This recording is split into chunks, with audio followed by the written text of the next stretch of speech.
Hello दोस्तों, आज हम क्लास 7th का 17वां चैप्टर पढ़ेंगे जिसका नाम है बस की यात्रा। यह एक व्यंग्य है। तो सबसे पहले हम देखेंगे लेखक का परिचय।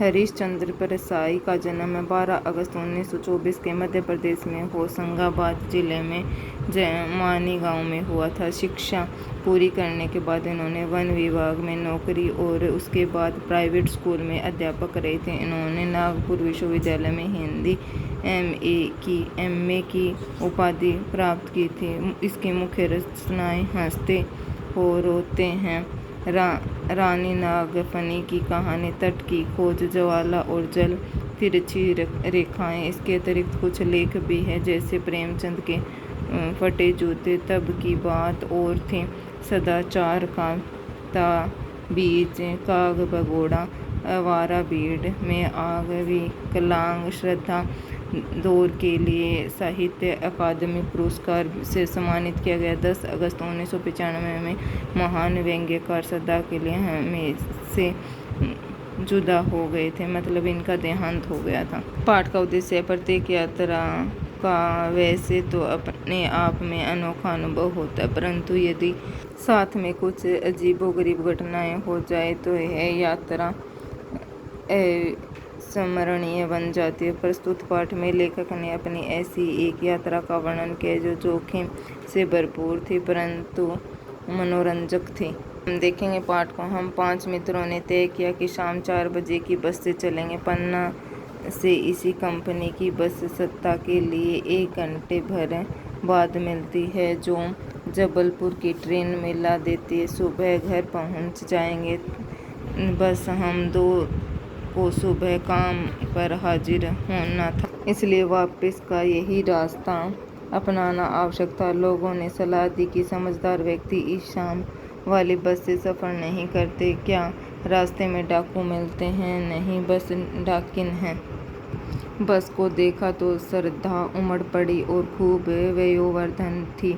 सदियों से अनुभव में निशान लिए हुए थी लोग, इसलिए उससे सफ़र नहीं करना चाहते थे। वृद्धावस्था में इसे कष्ट होगा। बस यह बस पूजा के योग्य थी, उस पर सवार कैसे हुआ जा सकता है? बस कंपनी ने एक हिस्सेदार की उसी बस से जा रहे थे। हमने उससे पूछा, यह बस चलती भी है? वह बोले, चलती क्यों नहीं है, जो अभी चलेगी। हमने कहा, वही तो बस देखना चाहते हैं, अपने आप चलती है यह? हाँ जी, और कैसे चलती है? गजब हो गया, ऐसी बस अपने आप चलती। हम आगा पीछा करने लगे। डॉक्टर मित्तर ने कहा, डरो मत, चलो, बस अनुभवी नई नवेली बसों से अधिक विश्वसनीय। हमें बेटों की तरह प्यार से गोद में लेकर चले गए। हम बैठ गए। जो दौड़ने आए थे वे इस तरह देख रहे थे कि जैसे अंतिम विदा ले रहे हैं।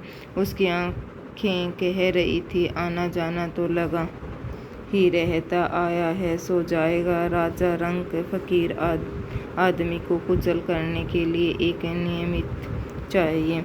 इंजन सचमुच स्टार्ट हो गया, ऐसा जैसे सारी बस ही इंजन है और हम इंजन के भीतर बैठे हैं। कांच बहुत कम बचे थे, जो बचे थे उसमें हमें बचना था। हम फौरन खिड़की से दूर सरक गए। इंजन चल रहा था, हमें लग रहा था कि हमारी सीट के नीचे इंजन है।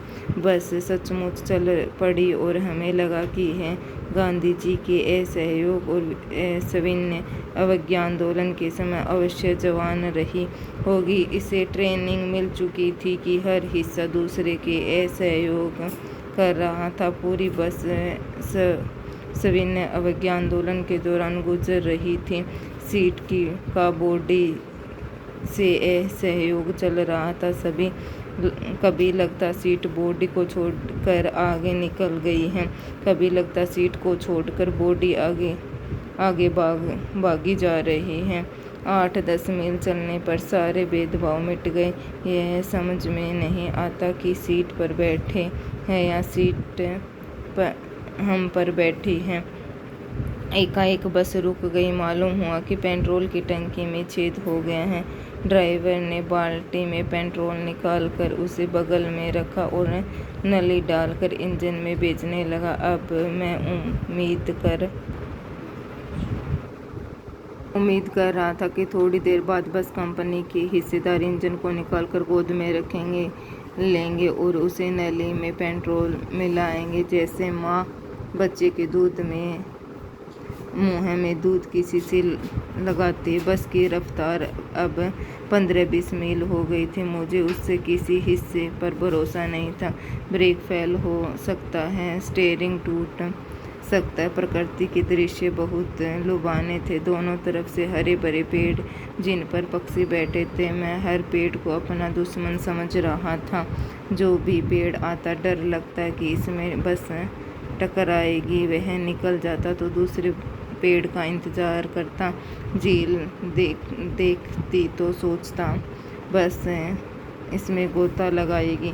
एकाएक फिर बस रुकी। ड्राइवर ने तरह तरह की तरकीबें की, वह चली नहीं। विश्वसनीय अवज्ञा आंदोलन शुरू हो गया था। कंपनी के हिस्सेदार कह रहे थे कि बस को